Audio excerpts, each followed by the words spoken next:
¿Y qué estás viendo ahí? Las muchachas del Ministerio de Ángeles. ¿Y qué hacen? Puedes encontrar la respuesta en Ven y lo verás. ¿Vos sabés qué son los sacramentos? No, pero quieres saber sobre esto. Ven y lo verás. ¿Quiénes son esos jóvenes? ¿Quieres saber sobre estos jóvenes? Ven y lo verás.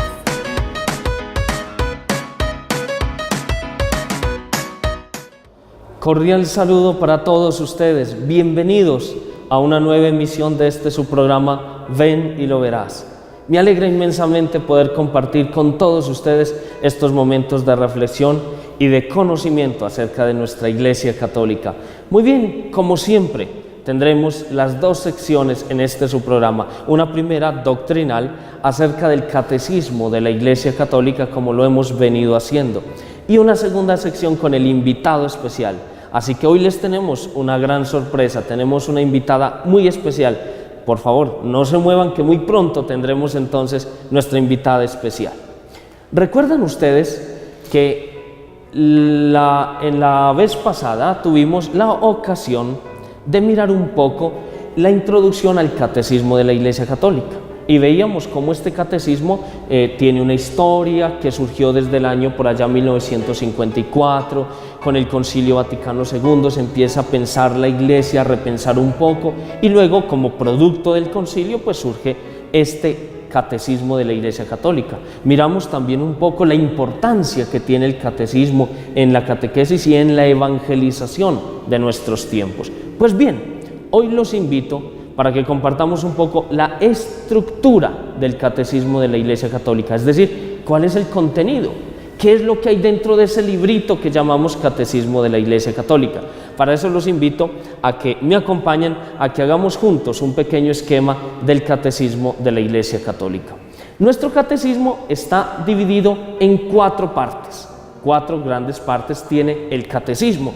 Pues vamos a tener entonces aquí un pequeño esquema de nuestro catecismo de la Iglesia Católica. La primera parte es el credo. Esa es la primera parte del catecismo, el credo. La segunda parte tenemos los sacramentos.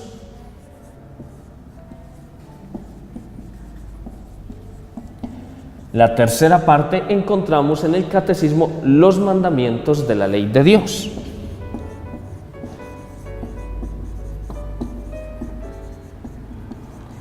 Y en la cuarta parte tenemos el Padre Nuestro.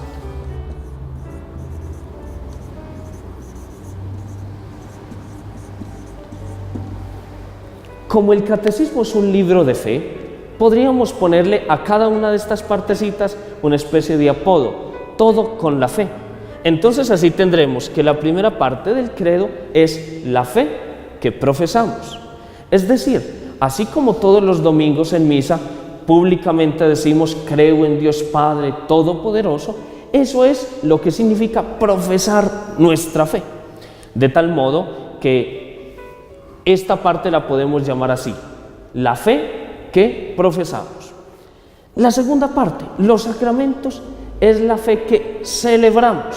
Ustedes saben que nuestros sacramentos están siempre de por sí enmarcados en la celebración eucarística, que es una fiesta. Por tanto, es la fe que celebramos, la fe que nosotros vivimos como fiesta. Cada vez que estamos en un sacramento, todos los que sean, incluso podríamos pensar en la unción de los enfermos como un sacramento que celebramos la fe. Por tanto, esta segunda parte la podremos llamar la fe que celebramos.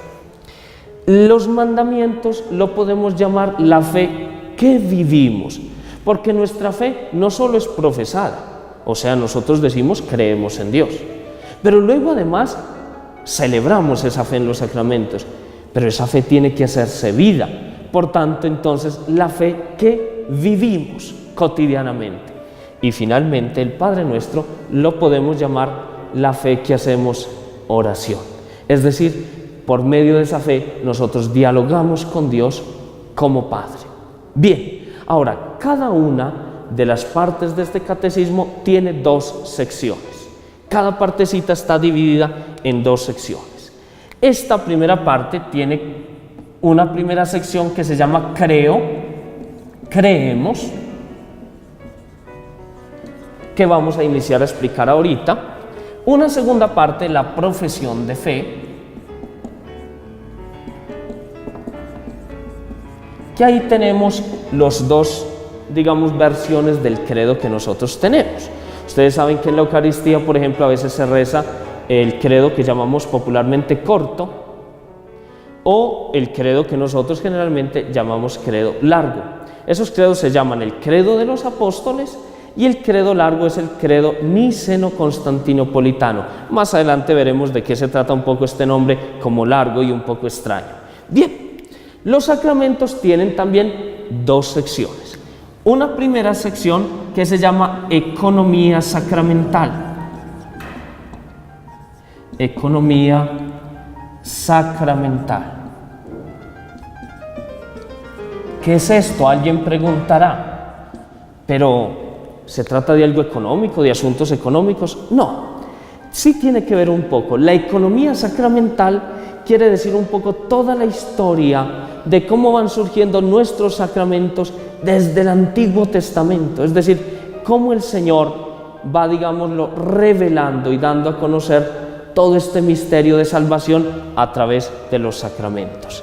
Y luego tenemos los 7 sacramentos, la explicación de los 7 sacramentos.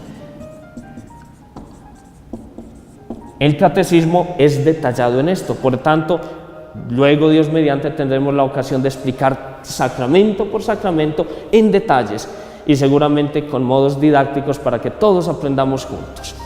La parte de los mandamientos también tiene 2 secciones.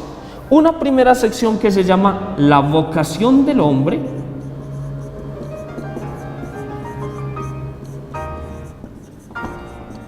la vida en el espíritu, en el espíritu. Vamos a sintetizar ahí. Esa vida en el espíritu es la vocación a la que todos estamos llamados.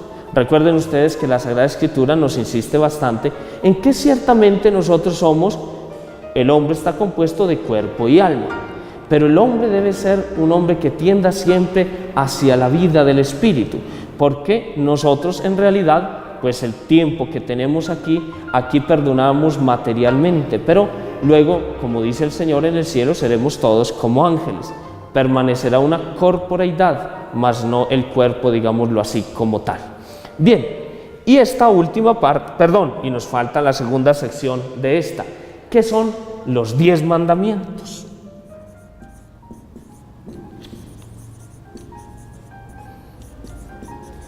Aquí también el Catecismo de la Iglesia Católica nos explica cada uno de los mandamientos en detalle. Y esto es muy importante, no solo para comprender lo que Dios nos pide, sino además otra cosa muy interesante, y es para aprender, por ejemplo, a hacer una buena confesión. El modo de aprender a confesarnos es dándonos un paseíto por los 10 mandamientos de la ley de Dios, y así nosotros podremos hacer una buena confesión. Porque si uno, por ejemplo, se va a confesar y no sabe los mandamientos, pues no tiene nada que decir. Nos sucede como algunas personas que dicen: Padre, yo no mato, yo no robo, entonces ¿yo de qué me confieso? Pero falta ir a cada uno de los mandamientos y se da uno cuenta: pero no me manejo bien con mis padres, ahí hay una falta. Yo no amo a Dios sobre todas las cosas, ahí falta. Entonces, para eso también nos sirve. Y la última parte del Padre Nuestro, pues tenemos 2 cosas muy importantes, sobre todo la parte de la oración en la vida cristiana,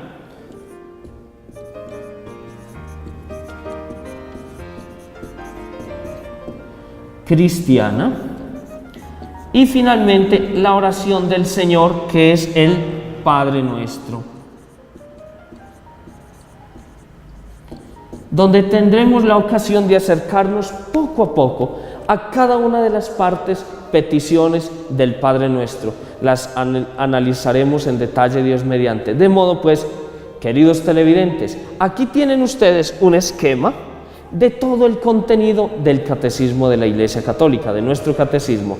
Cada parte, como les digo, tiene un pequeño apodo. Recuerden, la fe que profesamos, la fe que celebramos, la fe que vivimos, la fe que hacemos oración. Cada parte dividida en 2 secciones. Creo, creemos, profesión de fe, la economía sacramental, los 7 sacramentos, la vocación del hombre, la vida en el espíritu, los 10 mandamientos, la oración en la vida cristiana, la importancia y las formas de oración, y finalmente tenemos el Padre Nuestro. De tal modo, queridos televidentes, que aquí tenemos un esquema del catecismo de la Iglesia Católica. Ahora les invitamos a todos ustedes a ver un corto video que nos va a ayudar a conocer más de nuestra iglesia y de nuestra vida de la parroquia. Ya enseguida continuamos con su programa Ven y lo verás.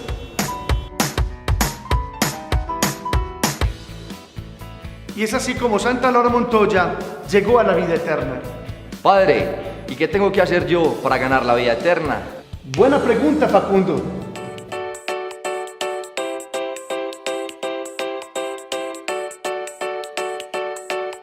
Hola muchachos, ¿cómo están? Esa es la misma pregunta que un joven le hizo al Señor en el Evangelio. De hecho, le dijo, si quieres entrar en la vida eterna, cumple los mandamientos. Estas reglas son tan eficaces como para hacer de ti un santo y llevarte a la vida eterna. Y bueno, ¿cuáles son esos mandamientos? El primero es amar a Dios sobre todas las cosas.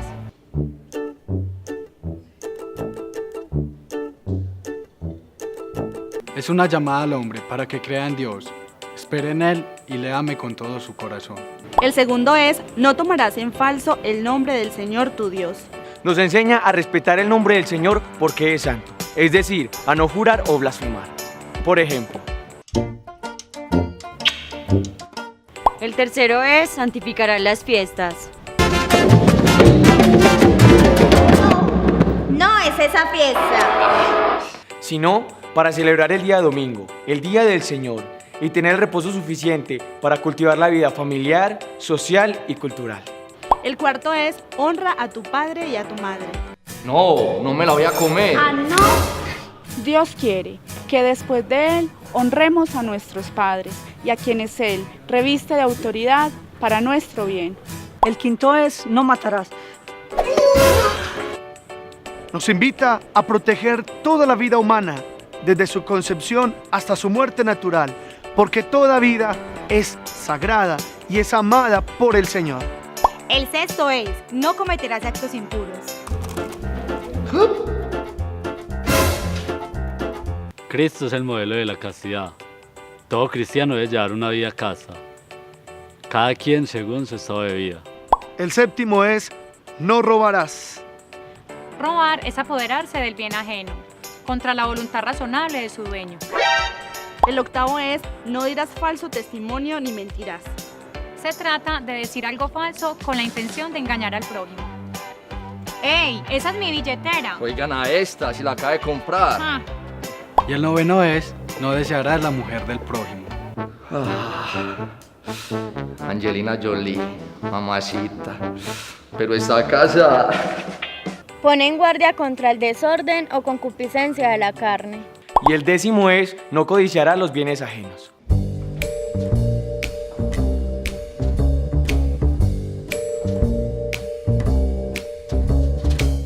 Prohíbe del deseo desordenado, nacido de la pasión inmoderada, de las riquezas y del poder. Y a todo eso, ¿cuál es el más importante? Pues Jesús responde, amarás al Señor tu Dios con todo tu corazón y con toda tu mente.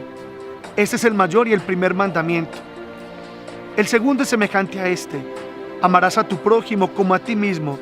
De estos mandamientos depende toda la ley y los profetas. Así es que, vive tu fe, cumpliendo los mandamientos. Y síguenos en Facebook. Hasta pronto.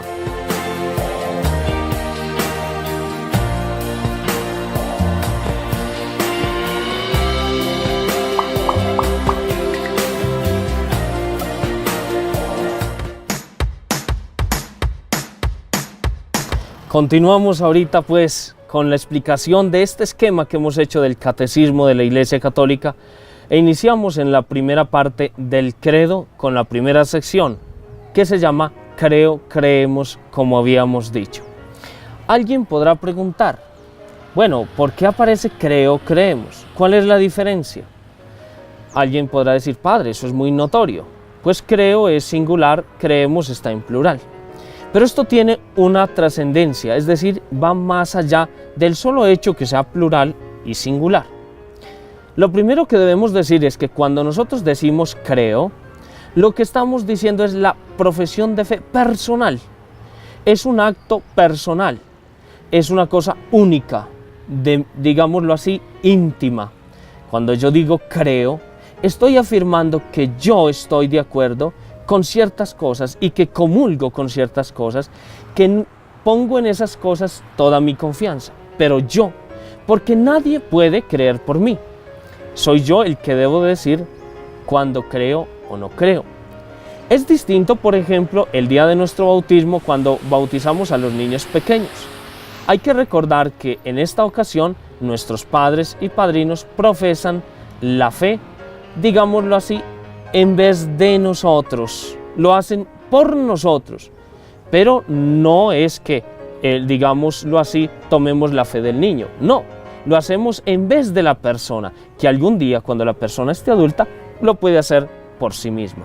Creo es un acto íntimo, personal, pero en el fondo siempre hay un plural. ¿Por qué? Porque yo no soy el primer creyente. Hay otras personas antes de mí que han creído en estas cosas que yo estoy profesando públicamente. Pero además, yo no soy el único creyente en ese momento. Cuando decimos, por ejemplo, el domingo en la misa, creo en Dios Padre Todopoderoso, lo que decimos, lo decimos en medio de una comunidad grande de creyentes, en medio de muchas personas que creen en lo mismo, que están de acuerdo en lo mismo. Por eso, aunque yo siempre deba de decir creo, porque es mi acto de fe personal, en el fondo siempre hay un plural. Creemos, porque somos muchos. Yo no soy ni el primero ni el último en creer. Pero ahora, pasemos a una pregunta. ¿Qué significa creer? ¿Qué es creer? ¿Qué es tener fe? Bien, esto es importante. Vamos a dar dos acepciones o dos, digámoslo así, definiciones de creer o de tener fe. La primera tomada en la Sagrada Escritura. La palabra fe o creer en la Sagrada Escritura viene de una palabra hebrea, emin, que significa apoyarse. Pero apoyarse no significa como la persona que tiene un bastoncito y se apoya medio en él. No, ni tampoco significa la persona que se apoya en algo para descansar. Tampoco. Este apoyarse es un apoyar todo el ser, toda nuestra vida en Dios. Y se compara con un ejemplo muy bonito. El niño, el bebé en el vientre de la madre, se apoya en él, en ese vientre. Y ahí nos podemos preguntar, o mejor, descubrir en qué consiste ese apoyarse. Miren ustedes, ¿el niño de quién toma el alimento en el vientre de la madre? De la madre. ¿De quién toma el oxígeno? De ella. ¿De quién recibe el calor? De ella. Por tanto, ese apoyarse significa eso, ponernos totalmente, todo nuestro ser en las manos de Dios. Eso significa, en un primer sentido, creer. Pero luego hay un segundo sentido. Es la respuesta del hombre a Dios. Es decir, creer es una respuesta que yo le doy a Dios porque Él se ha revelado, porque Dios me ha dado todo, me ha creado a mí, ha creado este mundo, todo lo que nos rodea. Esto que ustedes tal vez están observando en este momento a mi alrededor, lo ha creado Dios para mí. Y yo, como respuesta, le digo que creo, que tengo fe. Ahí tenemos pues estas dos acepciones del concepto creer o tener fe. Pero además, queridos televidentes, hay una cosa aún más profunda e interesante. Cuando yo creo o digo o afirmo tener fe, descubro quién soy en realidad, mi propia esencia. ¿Por qué? Descubriendo a Jesús, por ejemplo, que es la plenitud de la revelación, yo descubro el hombre perfecto, es decir, el prototipo de todo hombre. Todos debiéramos ser como Jesús. Ese es digámoslo así, como el modelo de todos nosotros. Entonces, cuando yo creo, respondo a Dios, lo que estoy haciendo es conociendo mi propio ser, mi profundidad. Voy a poner un ejemplo. Cuando nosotros compramos un electrodoméstico o un aparato, un artefacto electrónico o como sea, viene con un manual de instrucciones y es muy fácil. Ahí le indican a uno cuando, por ejemplo, el aparato tiene alguna dificultad, hay que, digámoslo así, reiniciarlo o hay que apagarlo. Bueno, toda la instrucción. Es más, también sabemos por las instrucciones si se daña a dónde tenemos que llevarlo. Yo les pregunto, cuando un niño nace, ¿viene con instrucciones? ¿Trae un manual? No, no. Y a nosotros nos toca casi adivinar. Los padres de familia sufren seguramente, porque el niño llora, pero ¿qué le pasará? Y entonces uno intuye y dice, de pronto tiene hambre, y le da el biberón. Pero si sigue llorando, Dios mío, tal vez tiene un poco de calor, le quitamos un poco de ropita. O de pronto decimos, no, tampoco es eso, es que quiere que lo carguen un ratico. Pues miren, nos toca es adivinar, porque no trae un manual de instrucciones. Es más, nosotros como adultos a veces tampoco nos comprendemos y decimos, por ejemplo, yo no sé a mí qué me pasa, no sé qué me sucede, o sea, mi vida de un tiempo para acá viene mal y yo no sé qué es lo que me pasa, siento algo que está como ajeno a mí. ¿Saben por qué? Porque el único que nos puede comprender es quien nos hizo, y es Dios. Solo Él tiene, digámoslo así, el manual de instrucciones. Solo Él conoce qué nos sucede y qué debemos hacer cuando estamos un poco fallando, cuando se nos acaba un poco la energía, cuando necesitamos como ser reiniciados. Eso es descubrir a Dios, descubrirnos a nosotros mismos. Pero además de esto, queridos televidentes, hay una cosa especial. El Catecismo de la Iglesia Católica, en el número 27, habla del deseo de Dios. Miren lo que dice este número. El deseo de Dios está inscrito en el corazón del hombre, porque el hombre ha sido creado por Dios y para Dios. Y el hombre no cesa de buscar y de tender hacia Dios, y solo en Dios encontrará el hombre la verdad y la dicha que no cesa de buscar. Esto es muy importante. ¿Saben por qué?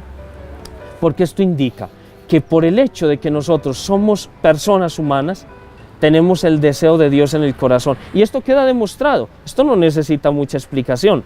No hay ninguna cultura atea. Tenemos personas que se dicen ateos, pero ninguna cultura es atea. Todas las culturas han buscado un apoyo en la divinidad.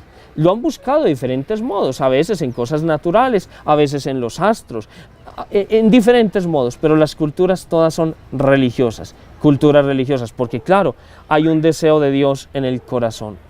Y en esto consiste nuestra dignidad, en que nosotros fuimos creados a imagen y semejanza de Dios. La dignidad del hombre no consiste en que tenga cosas, en que sea de un estrato, en que viva en una cultura más desarrollada que otra. En eso no consiste nuestra dignidad. Nuestra dignidad está en que fuimos creados por amor, en que Dios nos creó por amor a nosotros. Y eso nos hace diferentes de todas las otras criaturas.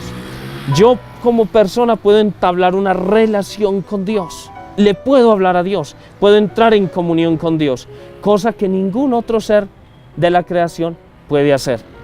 Por eso, queridos televidentes, nuestra dignidad consiste en eso, en que somos capaces de Dios, en que tenemos la posibilidad de entrar en relación con Él. ¿Y con Él por qué? Porque Él nos creó, nos conoce, tiene, digámoslo así, nuestro manual de instrucciones. Así que, queridos televidentes, nosotros debemos de sentirnos muy felices, orgullosos, todos, de saber que fuimos creados por amor, de que Dios no crea nada sin antes amarlo. Todos somos amados de Dios, en eso consiste nuestra alta dignidad. Y luego, por el bautismo nos hacemos hijos de Dios. Y ahí está la diferencia con los demás seres de la creación. Vamos a ver a continuación un corto video que nos va a explicar de cierto modo y profundizar un poco esto que acabamos de decir. ¿Qué es el hombre? Pues en este video vamos a encontrar un poco la respuesta.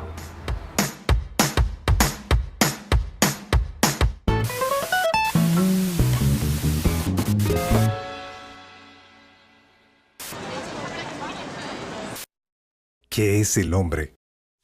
Si queremos comprender qué es el hombre, su propósito y el significado de su vida, entonces será mejor que iniciemos de esta manera. con un rastrillo. Suena raro, pero esto va a ayudar. ¿Qué es un rastrillo? Digamos que tú nunca has visto un rastrillo. ¿Qué harías? Bueno, tú probablemente lo verías más de cerca. Verías todas las diferentes piezas y cómo todas juntas forman una sola cosa. Lo primero que notarías es la pieza larga de madera. Eso podría ser el mango. Luego las partes de metal. Estas parecen dientes con agujeros. Objetos pequeños pueden pasar a través de estos espacios. Grandes no. Así que cuando ves un rastrillo, estás viendo un objeto de metal con un mango y dientes donde las cosas grandes se quedan atascadas. ¡Felicitaciones! Esto es exactamente un rastrillo. Así que si queremos entender la naturaleza y el propósito de un objeto, tendremos que observarlo. Bien, regresemos al hombre y apliquemos esta maravillosa técnica. La primera cosa que podemos observar es que el hombre está hecho de materia física con extensiones y peso, como una roca.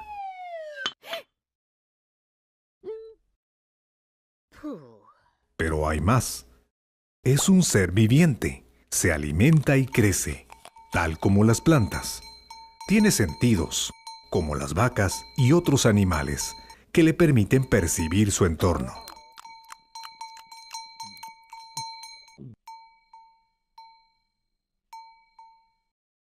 Pero incluso hay más. Hay algo que lo diferencia de las demás criaturas, hasta de las inteligentes. Tiene razón y voluntad. Con estos dos poderes podemos saber cosas y amarlas de una forma única. Estos poderes son los que hacen a un hombre especial. Con esta aclaración ahora podemos responder a la pregunta de las preguntas. ¿Cuál es el significado de la vida? ¿Por qué está el hombre en la tierra? Si la razón y la voluntad son las dos habilidades distintivas del hombre, entonces la respuesta debe ser: el hombre está en la tierra para conocer y para amar. Esto no quiere decir que se limita a conocer dónde está la pizzería y a amar la comida que se sirve allí. No, estos poderes apuntan a objetivos más grandes: el conocimiento de la verdad y el amor al bien. El propósito, pues, del hombre en esta tierra es conocer la verdad y amar el bien. Pero, ¿es que acaso el significado de la vida no va más allá de esto? ¿Acaso no estará el último fin del hombre relacionado con Dios? Pero por supuesto. Y te diré cómo. Hemos dicho que la razón y la voluntad dirigen al hombre hacia el conocimiento de la verdad y el amor al bien. Ahora, ¿qué pasa cuando el hombre se dirige hacia la más alta verdad y el bien supremo? Bueno, eso es cuando el hombre entra en el camino de la religión, porque eso exactamente es Dios, la verdad más elevada y el bien supremo. Es por eso que el catecismo responde de esta manera a la pregunta: ¿por qué estamos aquí en la tierra? El hombre está aquí en la tierra para conocer y amar a Dios. Y el que conoce y ama a Dios, le servirá y obtendrá la felicidad del cielo. Muy bien, amables televidentes, y aquí estamos con nuestra invitada del día de hoy, una invitada muy especial, la hermana Gina de las Escolapias. Hermana, bienvenida a este su programa Ven y lo verás. Muchas gracias, Padre, por la invitación. Buenos días. Y estoy aquí para compartir mi experiencia vocacional y hablar un poco de mi congregación. Claro, hermana, y nos alegra inmensamente a todos nosotros, los que están seguramente viendo en este momento, nos alegra mucho tenerla en este programa y conocer más de cerca su comunidad. Bien, hermana, pero bueno, ustedes son las hermanas Escolapias, ¿cierto? A nosotros nos suena a veces un poco extraño el nombre, no es tan común. Cuéntenos un poquito entonces acerca de su comunidad. ¿Quiénes son las Escolapias? Nosotros nos llamamos Instituto de Hijas de María Religiosa de las Escuelas Pías, Escolapias. Y Escolapias significa escuelas pías, escuelas de piedad. Nuestra fundadora, Santa Paula Montal de San José de Calazán, nos fundó en el año 1860 y a partir de ese momento ella asume la espiritualidad de San José de Calazán, quien celebramos en estos días, exactamente. El 25. Estamos de fiesta porque además de tener a Santa Paula, tenemos también a nuestro santo José de Calazán. Paula Montal nace en Arenys de Mar, en un pueblo costero de Barcelona, y allí, en el siglo XIX, ella vive una experiencia dolorosa, porque a los 10 años queda huérfana y con su madre asume la responsabilidad económica de sacar adelante el hogar. Es así que allí en esta época las mujeres no tenían derecho a la educación, solamente había escuelas para los varones. De manera tal que para la mujer solamente había formación a nivel de manualidades, de bordados y de tejidos, y les enseñaban básicamente a leer y a escribir. Paula Montal también tuvo esta instrucción inicialmente, pero en vista de la poca posibilidad que tenía la mujer en ese entonces, Dios la iluminó y empezó entonces su proyecto de sacar a la mujer adelante, de promocionar a la mujer, y en su casa desde joven empezó a abrir la primera escuela, donde llevaba niñas de la época y además de enseñarles la costura, les enseñaba a leer, a escribir, las operaciones básicas matemáticas y también las formaba para la vida, en valores y obviamente en la fe. Nosotros fuimos aprobados como instituto por el Papa Pío IX y quien fue exalumno de los padres escolapios. Paula Montal entonces inicia este proyecto de promocionar a la mujer. Su lema es: quiero salvar las familias enseñando a las niñas el santo temor de Dios.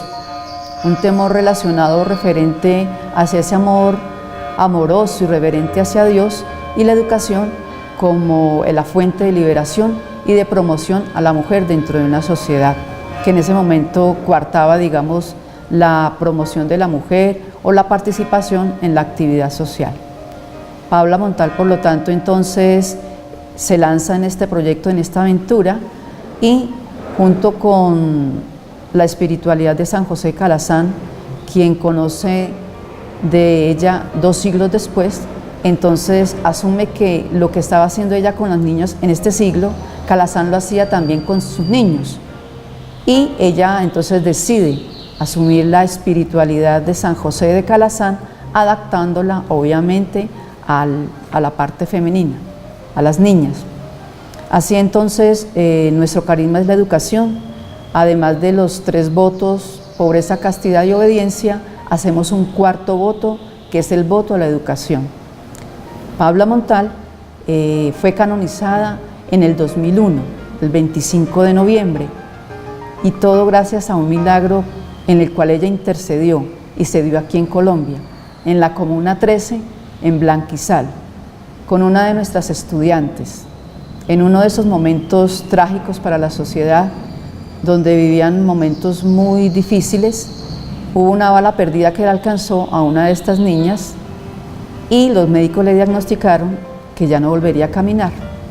En ese entonces todo el colegio se puso en oración a Madre Paula, le oró durante 9 días y evidentemente un mes después la niña vuelve a caminar. Este fue el milagro y el hecho que logró que a través de él Juan Pablo II en ese entonces la pudiera canonizar. Estamos presentes también en Europa, en España, en Asia, en Filipinas, estamos también en... se me olvidó. En varios países, madre, me encanta, pues, qué bueno, ¿ah? Bueno, estamos en Filipinas, en Vietnam, en la India, y también estamos en América, y aquí en América iniciamos en Brasil, que fue la primera provincia que se realizó, en Argentina, en Chile, Ecuador, en Cuba, República Dominicana, y en Colombia llevamos 63 años. 63 años llevan aquí en nuestro país. A partir de 1954 Qué belleza. Llegaron las primeras madres. Y entonces nuestros colegios reciben a todos los jóvenes, tanto varones como mujeres, y los educa sin tener en cuenta discriminación ni social, ni étnica, ni religiosa. Qué bien. Básicamente esa es como la información a nivel general de nuestra congregación. Excelente, hermana. Miren, nosotros a veces tenemos, o hay personas que tienen la concepción de que la Iglesia Católica no se preocupa de la educación, que todo lo contrario, que a veces nos tildan de que somos un poco contrarios a la ciencia, contrarios a la educación. Mire, todo lo contrario, miren esta obra tan maravillosa dedicada enteramente a la educación.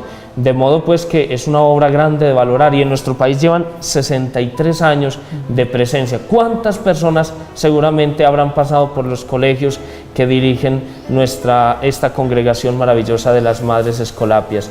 Bien, hermana, entramos justamente a nuestro país, más o menos, y cuéntenos así en resumidas cuentas, ¿qué obras tienen en nuestro país, en Colombia? Bueno, como les había dicho antes, nuestra carisma es la educación, por lo tanto, pues encontramos nuestros colegios ubicados en Bogotá, en la zona sur y en el noroccidente del país, y lo mismo aquí en Antioquia, en Medellín e Itagüí. Básicamente proyectamos entonces formar en valores, en piedad y letras, junto a San José de Calazán, que también es nuestro santo patrono, amado también por nuestra comunidad y a quien tomamos como referencia, así como lo hizo Santa Paula Montal en su época. Aquí en El Peñol estamos con una casa de encuentros, casa de espiritualidad, donde acogemos también a todos los grupos de jóvenes y adultos que quieran allí pasar un tiempo en reflexión, o un tiempo para acercarlo más a Dios. Allí también en este segundo semestre de 2017 pretendemos hacer extensivo ese carisma de Santa Paula Montal, involucrándonos con el sector aledaño a nuestra Zulia, que es donde nos encontramos, el sector La Zulia, y trabajar también con varias señoras y los jóvenes que quieran participar en la formación de la mujer en manualidades, así como también compartir una experiencia de fe. Excelente, hermana, mire qué bonita obra, y también aquí en El Peñol están presentes con esta casa de retiros, que es muy interesante. Yo en algunas ocasiones he podido ir también a acompañarlas en la celebración de la Eucaristía con todas las niñas, es una experiencia muy bonita también. Pues qué bueno, miren estas obras maravillosas que la Iglesia tiene, y a partir de carismas especiales, o sea pues que es posible de que digamos alguna jovencita que de pronto tenga alguna inquietud, dice, pero a mí me encanta mucho la educación. Mire, el Señor no nos quita lo que nos ha dado, lo potencia. Si alguna quisiera, por ejemplo, le gusta la vida religiosa, pero le encanta la educación, pues tiene una posibilidad aquí maravillosa con las hermanas Escolapias. Y para conocer un poco más de ellas, vamos a una pausa y tendremos un video donde ellas nos contarán un poco acerca de su comunidad.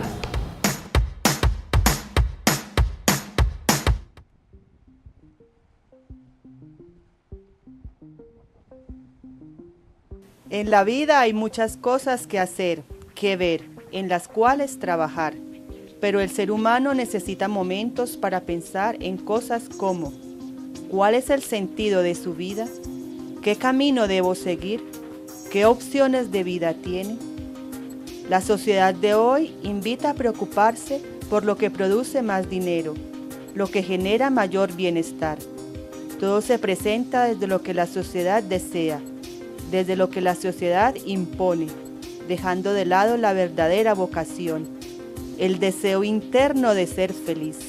Pero cuando ves opciones de vida, te das cuenta que hay mujeres y hombres que han encontrado la verdadera felicidad, que viven en plenitud dando la vida por los demás, que piensan de forma diferente, que han descubierto que la persona de Jesús vale la pena. Eso es la vida escolapia. Es un estilo de vida, es encontrar un sentido profundo para planificarte y ser feliz. Es descubrir que puedes transformar la sociedad educando a niños y jóvenes. Es reconocer que promocionar a la mujer significa reconstruir el sentido de familia. Es demostrar que vivir al estilo de Jesús te permite ser libre. Y esa es nuestra invitación. Queremos que nos conozcas, que conozcas nuestro estilo de vida, que experimentes el seguimiento a Jesús y con ejemplos concretos veas que vale la pena. Hablar de Escolapias es hablar de escuelas, es hablar de promoción a la mujer, es soñar con reconstruir la familia. Pero empecemos por el origen. El Instituto de Hijas de María Religiosas Escolapias fue fundado por Paula Montal, una extraordinaria mujer española. Ella, en 1829, respondiendo a la necesidad urgente de educar a la mujer, decide empezar una escuela de formación para niñas. Con el tiempo, plasma lo que pretende hacer en su lema: quiero salvar las familias, enseñando a las niñas el santo temor de Dios. Conoce a los padres escolapios y se da cuenta de lo que ella hace es lo que hacen los padres con los niños. Así que decide ser una verdadera escolapia, doblando así la Escuela Pía. Las Escolapias estamos en diferentes países.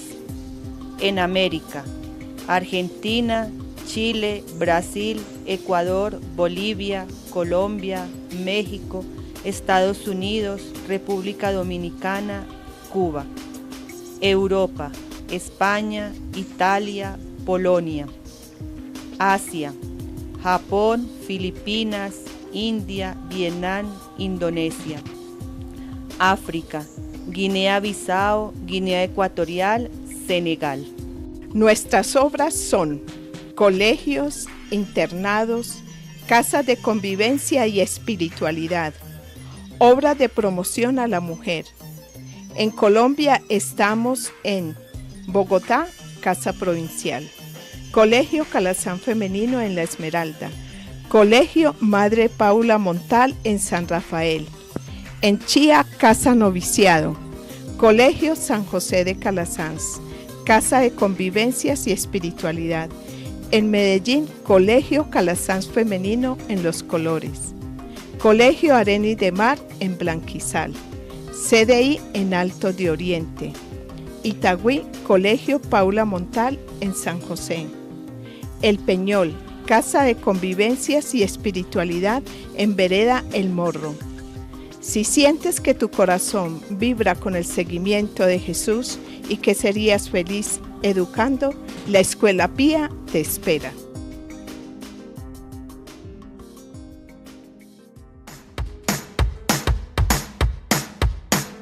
Continuamos pues en su programa Ven y lo verás con el invitado especial del día de hoy, la hermana de las Madres Escolapias, que está hoy con nosotros y está compartiendo un poco lo que es la comunidad, lo que significa, su carisma. Qué bueno conocer más de nuestra iglesia. Bien, hermana, ahora quisiera preguntarle un poco, si usted me lo permite, por su vocación. El testimonio de vida ayuda muchísimo. Cuéntenos un poco acerca de su vocación, cómo surge, por qué está usted aquí. Muy bien, he sido llamada como todos, con nombre propio. Nombre de casa, como dicen los africanos, el nombre familiar. Y a partir de ese momento empezó mi conversión. Yo era una joven que, normal, como todos los demás adolescentes, estaba en mi época de estudio y simplemente el Señor sembró en mí una inquietud que no sabía qué era, ni dónde buscar. Simplemente era un deseo que superaba mis fuerzas y eso fue lo que me llevó a buscar qué era lo que yo debía hacer. Yo vivía en la ciudad de Manizales y allí terminé mis estudios.